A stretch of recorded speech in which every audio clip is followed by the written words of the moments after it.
मोक्ष मार्ग के वैभव वाले अरिहंतों को नमन करें हम। नित्य निरंजन आनंद दाता सिद्ध प्रभु को नमन करें हम। पंचाचार विभूषित गुरुवर सूर्य गुरु को नमन करें हम। शास्त्र प्रकाशी ज्ञान प्रकाशी उबुझायों को नमन करें हम। आत्म ध्यान में लीन निरंतर सर्व साधु को नमन करें हम। नमन नमन तुम्हें नमन नमन ले लो अरहत शरण शरण। नमन नमन तुम्हें नमन नमन ले लो सिद्ध जे शरण शरण। नमन नमन तुम्हें नमन नमन ले लो सूरी शरण शरण। नमन नमन तुम्हें नमन नमन ले लो बुझाए शरण शरण। नमन नमन तुम्हें नमन नमन ले लो साहू शरण शरण। पंचाचार विभूषित की जो श्रद्धा भक्ति उर्धारें ऐसे पंच परम पद धारी हम सबको भी मोक्ष दिलाएं। अनंतानंद परमिष्टि भगवान की, 24 तीर्थंकर भगवान की, द्वादशांग जिनवाणी माता की, 3 कमनोकुड़ मुनिराज की, द्वादशांग जिनवाणी माता की, परम पूज्य आचार्य श्री महावीर कीर्ति जी गुरुदेव की, परम पूज्य आचार्य श्री विमल सागर जी गुरुदेव की, परम पूज्य गणाधिपति गणधराचार्य श्री कुंतु सागर जी गुरुदेव की, परम पूज्य वैज्ञानिक धर्माचार्य श्री कनक नंदी जी गुरुदेव की, परम पूज्य प्रज्ञाशरण सारस्वताचार्य श्री देव नंदी जी गुरुदेव की,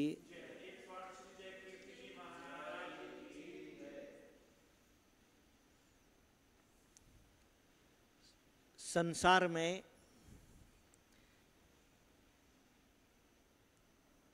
ब्रह्मचर्य जो कहा गया है वह इस दुनिया में जो भी जन्म लेता है मनुष्य, उसके लिए यह ब्रह्मचर्य का सिद्धांत, ब्रह्मचर्य का पालन और ब्रह्मचर्य का महत्व, ब्रह्मचर्य का प्रभाव और उस ब्रह्मचर्य का परिणाम यानी रिजल्ट, ये मनुष्य के लिए एक विशेष अद्भुत व्यवस्था बताई है। क्योंकि नरक गति में रहने वाला नारकी पहले नरक से लेकर के 7वें नरक तक रहने वाला नारकी जो है वो नियम से नपुंसक है, तो उसके लिए तो व्यवस्था है नहीं। पशु गति में ये व्यवस्था नहीं है, क्योंकि इसकी जानकारी का पूर्ण अभाव वहां पर पाया जाता है।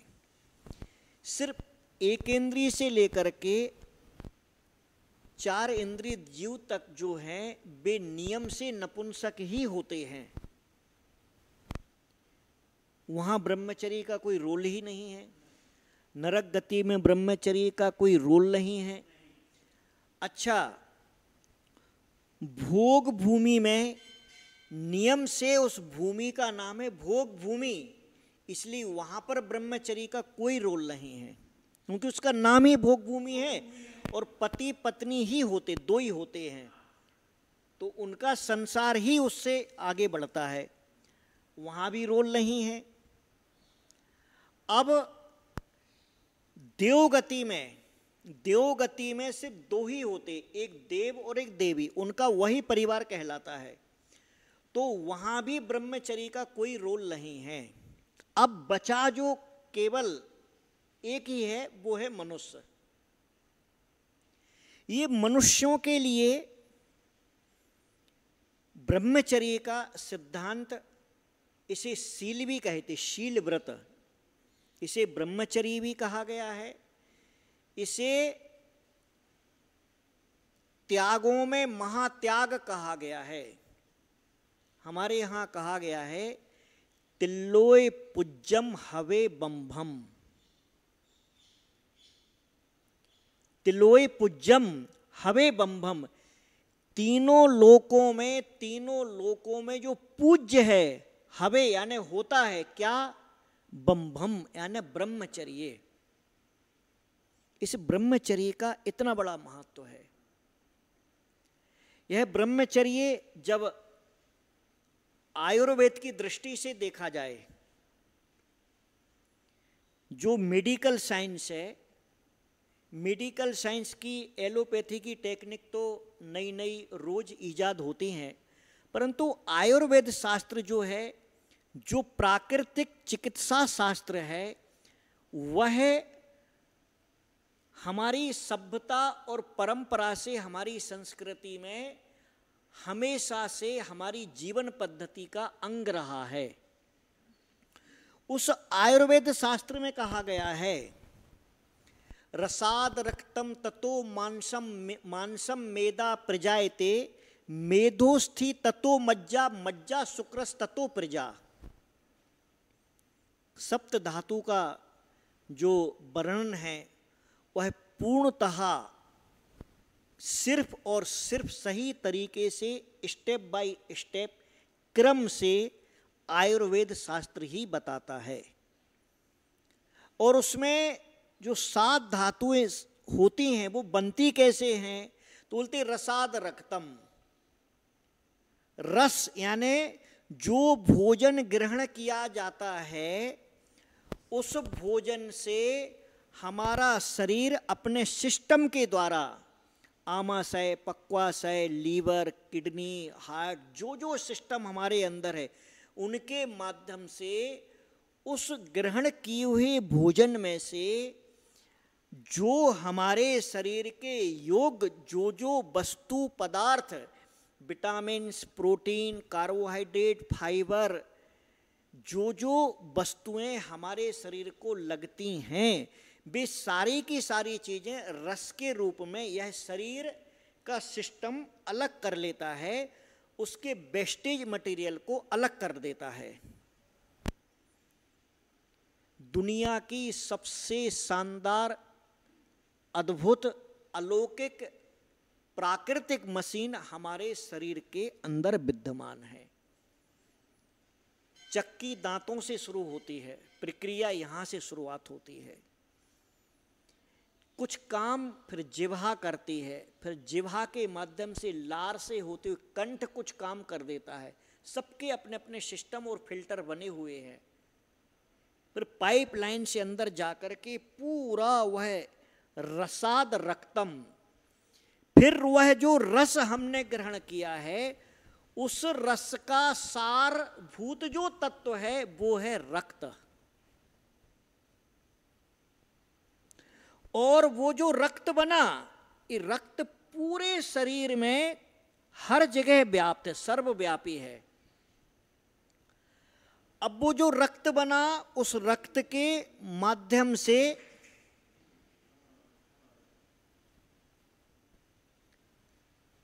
उससे बनता है मांस। हमने जो भोजन ग्रहण किया उससे बना रस, फिर उस रस से बना मांस, रक्त से बनता है मांस, जो मांस कहा जाता ना, ये मांस बनता है रक्त से।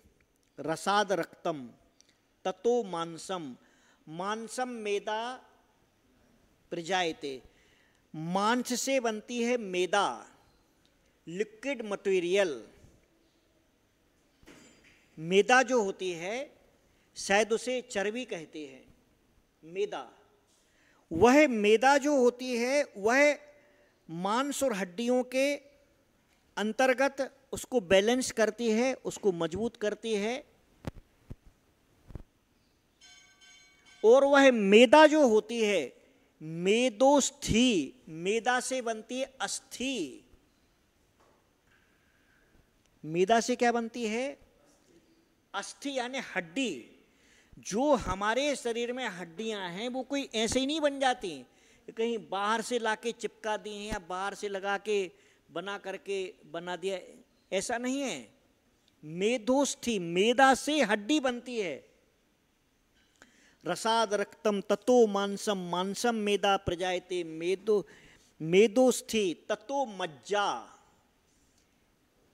वो हड्डी के बाद में जो बनता है मज्जा, हड्डी के अंदर रहने वाला जो हड्डी को अति महत्वपूर्ण बल प्रदान करने वाली जो शक्ति है वो है मज्जा। और वो जो मज्जा है वह मज्जा छठवीं धातु है, और मज्जा के पश्चात बनता है मेदोस्थि ततो मज्जा, मज्जा शुक्रस ततो प्रजा। मज्जा से बनता है शुक्र और रज। पुरुष के अंदर शुक्र बनता है जिसे वीर्य कहते हैं, और स्त्री के अंदर रज बनता है।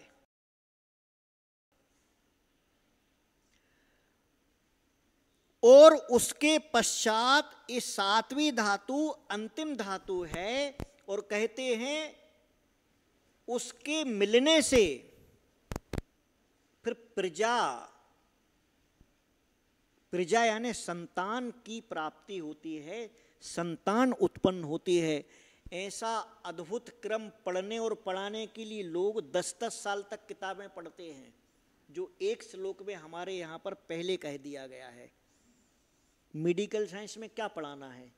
इसी से रिलेटेड सब पढ़ाना है ना, इसी का विस्तार सब पढ़ाना है। इसके बैलेंस और अनबैलेंस को समझना और समझाना है। तो इसके लिए ये कहा गया है कि जो सप्त धातुओं में सबसे अंतिम धातु है रज और वीर्य, यह अंतिम धातु विचार करो कि आपने किस प्रकार से भोजन किया। वो भोजन रक्त बना, रक्त के बाद में फिर वो मांस बनता है, फिर मेदा बनती है, फिर हड्डी बनती है, फिर मज्जा बनती है, और सबसे लास्ट में बनता है वीर्य और रज, जो जिसके समागम से संतान पैदा होती है, संतान उत्पन्न होती है। यह जो ब्रह्मचर्य का कॉन्सेप्ट है, सिद्धांत है, ब्रह्मचर्य की व्यवस्था है, यह हमारे यहाँ पर जैन धर्म के साथ में अनादि काल से जो चले आ रहे मूलभूत सिद्धांत है, उनके साथ में यह अनादि काल से व्यवस्था चली आ रही है। अब ब्रह्मचर्य का मतलब क्या होता है? तो यह जो ब्रह्मचर्य है यह 2 प्रकार से पालन किया जाता है। एक तो जो होता है वह है ग्रस्त व्यक्ति जो होता है वह अपने घर में, अपने परिवार में हमारे माता पिता ने हमारी भारतीय संस्कृति के अनुसार, हमारे धर्म के अनुसार, हमारी सभ्यता के अनुसार, तीनों चीजें ध्यान में रखना, धर्म के अनुसार, सभ्यता के अनुसार और परंपरा के अनुसार, इन तीनों के मेल जोल और गठजोड़ को ध्यान में रखते हुए, इस व्यवस्था को ध्यान में रखते हुए माँ बाप जिस वर को या जिस वधू को पसंद करते हैं, चुनते हैं, वह भी सजातीय अपनी जाति का,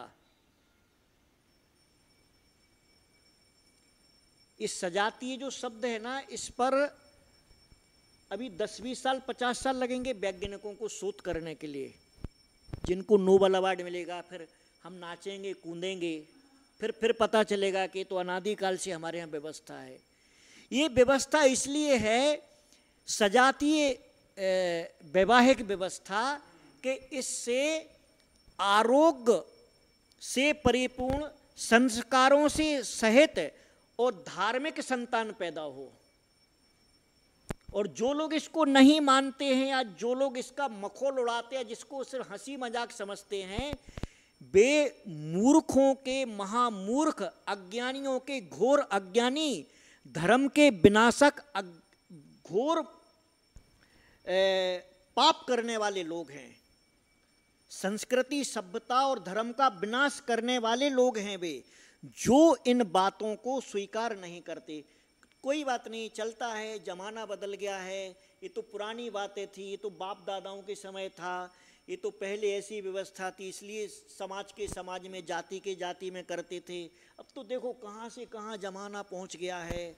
अब तो अभी क्या देखना है, कम से कम ये सब कम से कम डिग्री देखना है, पढ़े लिखे एक ऑफिस में काम करते, एक जगह काम करते हैं, क्या फर्क पड़ता है। जिन लोगों के जीवन में, जिन लोगों के मन में, जिनके विचारों में दुर्बुद्धि घुसी हुई है, जिनके अंदर एक कुसंस्कृति घुस गई है, जिनके अंदर एक दुर्विचार आ गया है, क्या फर्क पड़ता है। वे धर्म और संस्कृति का, समाज का, परिवार का विनाश करने वाले लोग हैं। वे पशुओं से भी गए बीते लोग हैं, वे जानवरों से भी हीन दीन लोग हैं, क्योंकि बंदरों ने अपनी जाति के अलावा किसी से संभोग नहीं किया, उन्होंने अपनी जाति नहीं छोड़ी। भैंस ने भैंसे के अलावा किसी दूसरे को नहीं चाहा, गाय ने बैल के अलावा दूसरे को नहीं चाहा, शेर ने शेरनी के अलावा किसी दूसरे को नहीं चाहा, हाथी ने हथनी के अलावा दूसरे को नहीं चाहा, बकरे ने बकरी के अलावा दूसरे को चाहा, मुर्गे ने मुर्गी के अलावा दूसरे को चाहा। ये सारे दुर्विचार, सारी विसंगतियाँ, सारे के सारे अज्ञान और मूर्खता, ये पढ़े लिखे दीनहीन महाअज्ञानी लोगों के दिमागों में ठसाठस भर रही कुसंस्कृति और असभ्यता और अनैतिकता है ये, और यह कुशील का कारण है। इसे कहते आब्रह्म। ये क्या है? ये आब्रह्म है और ये कुशील कहलाता है। सजातीय में आपके माँ बाप ने आपके लिए चुन करके जो आपके बेटे या बेटी को दिया है, वह ब्रह्मचर्य के अंतर्गत आएगा। वो वैलिड है, वैध है, धर्म के अनुसार, संस्कृति के अनुसार है। वो गृहस्थ जब एक पत्नी में संतुष्ट रहता है, एक पत्नी अपने पति में संतुष्ट रहती है, वो पूरा जीवन भोग भोगते हुए भी वे ब्रह्मचारी हैं। दूसरों के लिए वो ब्रह्मचारी है, अपने शरीर, अपने परिवार को आगे चला रहे हैं। ये एक ब्रह्मचर्य किसके लिए? गृहस्थ का। दूसरा ब्रह्मचर्य है जो साधु बन जाते हैं, जो पूरी तरह से स्त्री का त्याग कर देते हैं, पूरी तरह से अपने आप को नियंत्रित करके अपनी जो ऊर्जा है, जो 7 धातुओं की हमने बात की थी, उसको अपने शरीर में, अपने साधना में उस शक्ति का उपयोग करते हैं। मंत्र, जाप, तप, व्रत, उपवास, संयम, स्वाध्याय आदि के लिए उनके पास में वो जो बची हुई शक्ति है उसका वे बहुत ज़्यादा उपयोग करते हैं, साधना करते हैं। साधना में लगाई जाने वाली शक्ति ब्रह्मचर्य है। ये साधकों के लिए है। गृहस्थ और साधु। अब गृहस्थ, कई गृहस्थ होते हैं जो अष्टमी का, चतुर्दशी का या पर्युषण, अष्टांग का, या जो भी वो अपनी अपनी सुविधा से, जिसकी जो मन है वो अपनी सुविधा से 1 दिन का, 5 दिन का, 10 दिन का, अपनी अपनी सुविधा से कोई व्रत लेते हैं, वे इसमें भी अपने आप को नियंत्रित करके देखते हैं कि देखो हमसे बड़े जो साधक हैं वे किस प्रकार से अपने पूरे जीवन में इस ब्रह्मचर्य के महाव्रत को धारण करके और अपने जीवन को निकाल सकते हैं। तो हम घर में रहते हुए, हमारे पास में भोग का साधन होते हुए भी कम से कम मैं 1 दिन, 2 दिन, 8 दिन, 10 दिन का ब्रह्मचर्य तो कभी लूं, साल भर में एक बार तो प्रयास करूं, और करते हैं, सफल भी रहते हैं। तो यह जो व्रत है, यह जो नियम है, यह व्रत आपकी शक्ति का उपयोग करना सिखाता है। यह जो ब्रह्मचर्य व्रत है, यह हमने आयुर्वेद से शुरू किया था, सप्त धातुओं से शुरू किया था कि यह व्रत 7 धातुओं में रस यानी भोजन से प्राप्त हुए सार से शुरू होता है और रज और वीर्य तक पहुंचता है, अंतिम शक्ति शरीर की। और उस शक्ति का जब साधना में उपयोग किया जाता है तो वह शक्ति आपकी सद्गति का कारण बनता है। तो कोई आलतू फालतू काम नहीं है ये केवल सुन लिया या मनोरंजन के लिए नहीं है, या केवल हाँ बहुत अच्छा, ऐसा नहीं है। ये इसका विज्ञान से रिलेशन है, धर्म से रिलेशन है, सभ्यता से रिलेशन है, इसका हमारी दैनिक जीवन से रिलेशन है कि एक व्यक्ति, एक मनुष्य किस प्रकार से अपनी शक्ति का समायोजन करता है।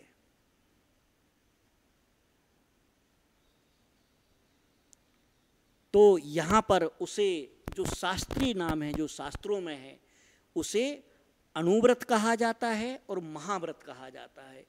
अनुव्रती यानी ग्रस्त अवस्था वाला जो छोटे व्रत को लेता है, और महाव्रत यानी बड़ा व्रत हो गया।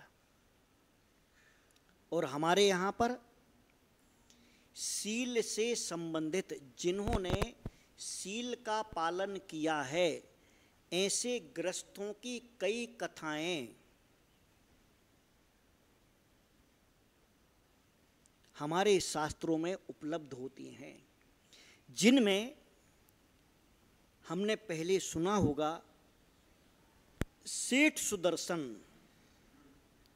इतना बड़ा सेठ था, इतना बलशाली था, सौंदर्यवान था वह सेठ। और उसने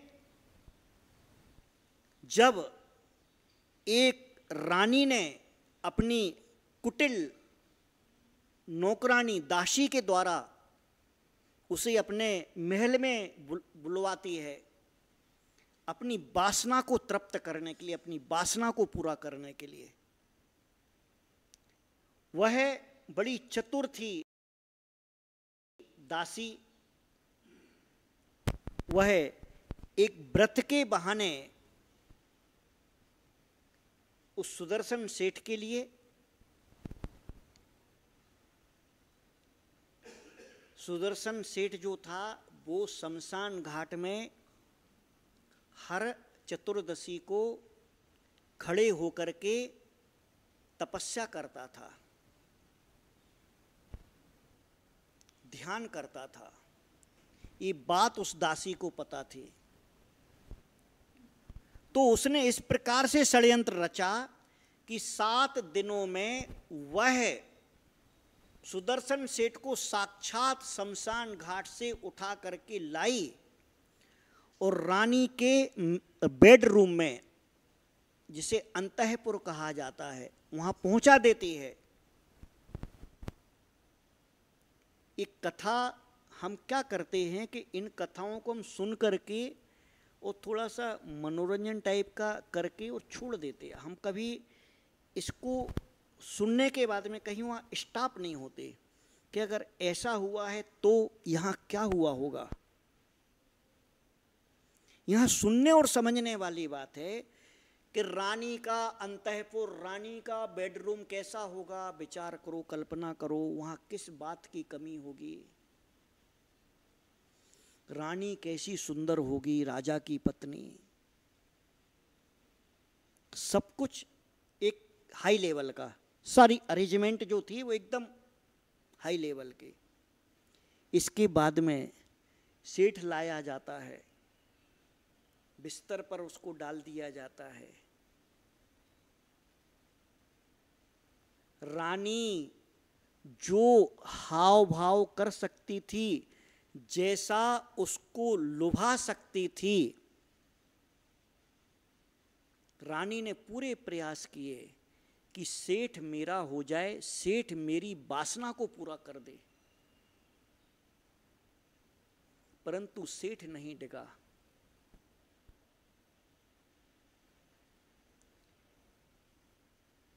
एकांत है, सारी अनुकूलता है, सब कुछ है, सेठ नहीं डिगा। इसको बोलते हैं ब्रह्मचर्य व्रत।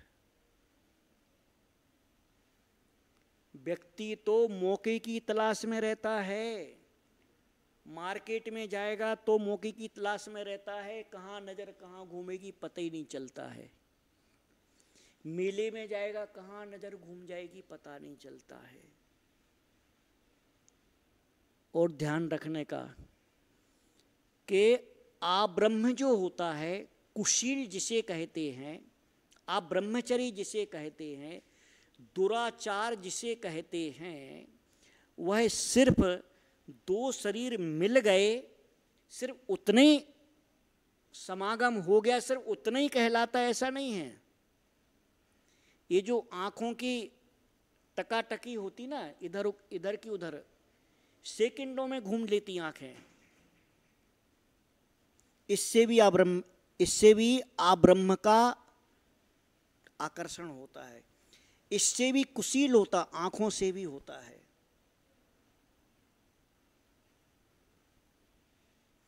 थोड़ा सा किसी को हाथ लग जाए, वो आदमी सोचता ओहो तृप्त हो गया। ये बहुत ट्रेनों में, बसों में, बाजारों में, मेलों में, भीड़ भाड़ के स्थानों पर बड़ा आदमी जो इस प्रकार के गलत प्रवृत्ति के लोग होते, जो इस प्रकार की गलत सोच वाले लोग होते हैं, जो असभ्य और अनैतिक लोग होते हैं, जिन्हें किसी प्रकार के धर्म कर्म से कोई मतलब नहीं होता, इस प्रकार के जो लोग होते हैं, वो इस प्रकार के हरकतों की फिराक में रहते, इस प्रकार के मौकों की तलाश में रहते हैं। और इसके आगे जो रोज का न्यूज है, आप कोई भी न्यूज़पेपर कहीं का उठाइए, अंतिम जो इसका परिणाम है, अंतिम इसकी जो परिणति होती, बढ़ते बढ़ते बढ़ते ये वासना इतनी ज़्यादा बढ़ जाती है कि बलात्कार जैसे कार्य कर बैठता है। और वो बलात्कार का परिणाम नहीं जानता है कि सामने वाले की तो जिंदगी जो बर्बाद कर रहा है वो तो कर रहा है, और इसकी खुद की भी होने वाली है। ये आब्रह्म की अंतिम परिणति, एक कुशील का अंतिम परिणाम, ये वासनाओं के वेग पर अनियंत्रण। व्यक्ति सब भूल जाता है, कामांध हो जाता, विषांध हो जाता, उसे कुछ भी, सब उसकी बुद्धि फिर जाती है। इसे संसार के किसी भी देश में, हीन से हीन देश में, नीच से नीच देशों में भी इस कृत्य को अपराध माना गया है। रेप के लिए, बलात्कार के लिए कोई भी देश रहने दो, किसी देश में कोई मान्यता प्राप्त नहीं है, उसे अपराध ही माना गया है। यह आब्रह्म का अंतिम परिणाम है, यह वासना की पराकाष्ठा का लास्ट परिणाम है, जिसे दुनिया के सारे देशों में अपराध माना गया है।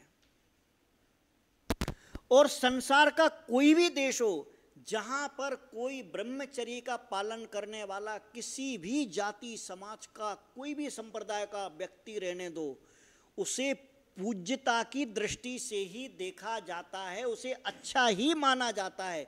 किसी भी संप्रदाय का व्यक्ति रहने दो, अगर वो उनकी समाज में ऐसा प्रतिष्ठित है कि ये तो ब्रह्मचर्य का पालन करता है, ये बैचलर है और ये समाज सेवा धर्म सेवा जो भी है, अगर वह व्यक्ति ब्रह्मचर्य का पालन करता है तो उसकी बाकी की चीज़ों को दरकिनार करके उसे अच्छा ही समझा जाता है।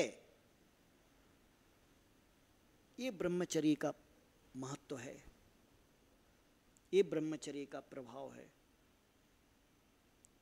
सेठ सुदर्शन डगमगाता नहीं है, और जो डगमगाई थी रानी, वो जब देखती है कि मैं इसमें अपनी काम वासना को पूरा नहीं कर पा रही हूं, तब सुबह होता हुआ देख करके हल्ला मचा देती है। अब तो सुबह हो गई, सबको पता चल जाएगा। त्रिया चरित्रम पुष्य भाग्यम देवो न जानती कुतो मनुष्य। वो अपना त्रिया चरित्र कपड़े फाड़ती है, नाखून से नोच लेती है, बाल बिखेर लेती है और चिल्लाती है, देखो ये कौन हमारे यहाँ पर आकर के क्या कर रहा है, हमको हमारी इज्जत लूटने का प्रयास कर रहा है। राजा आता है गुस्से में, कुछ देखता, बस आओ देखा ना ताओ, तुरंत आदेश दे देता है, जाओ इसको सूली पे चढ़ा दो। मृत्यु दंड तुरंत ले जाया जाता है। वहां पर कहीं पर सूली लिखा, कहीं पर तलवार लिखा, जो भी हो। तो वहां पर कहते हैं कि जैसे ही उसके सुदर्शन सेठ को मारने के लिए तलवारें उठाई जाती हैं, वे तलवारें उसके गले पर जाकर के फूल की माला बन जाती है। उसके गले में माला, फूल का हार पहना दिया जाता है। ये है ब्रह्मचर्य का प्रभाव, ये है सील का प्रभाव। और इस घटना को सुनकर के जब राजा आदि आते, उसके परिवार के लोग आते हैं, तब वह अपनी आंखें खोलता है सुदर्शन सेठ। सब उससे क्षमा मांगते हैं, माफी मांगते हैं, गलती हो गई माफ कर दो।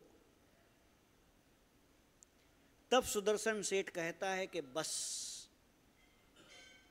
मैंने ये सब देख लिया, प्रत्यक्ष देख लिया है, और अब मैं निर्ग्रंथ मुनि बन करके आहार ग्रहण करूंगा, निर्ग्रंथ दीक्षा लूंगा।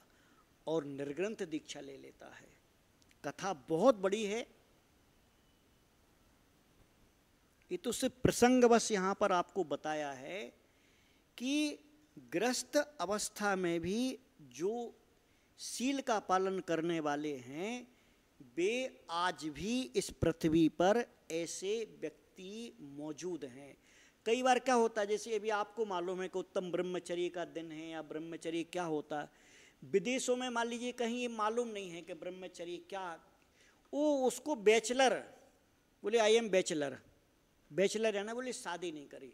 अब वो इस काम से दूर हैं, अपनी शक्ति को उन्होंने दूसरी कोई समाज सेवा में, पढ़ाई लिखाई में, या कोई रिसर्च में, या कहीं कोई अपने तरीके से जी रहे हैं। ऐसे लोग भी होते हैं। कुल मिलाकर के कहने का तात्पर्य ये है कि हमारे जीवन में हम जहाँ पर भी हैं, जैसे भी हैं, जितनी भी उम्र के हैं, ऐसा नहीं कि तो 80 साल में ब्रह्मचर्य लिया जाता है, 90 में लिया जाता है। फिर तो एक नियम और बना लो कि मरने के बाद लिया जाता है। आखिरी वाला नियम कि जब अर्थी पे चढ़ेंगे उसके बाद मेरा ब्रह्मचर्य का नियम लिख के रख दो।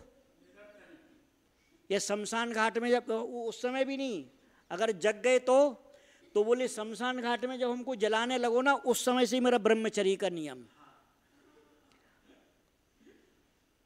या जब तीज की, या वो बोलते ना राख उठाने जाओ, तब पक्का समझ लेना कि इनका है ही पक्का।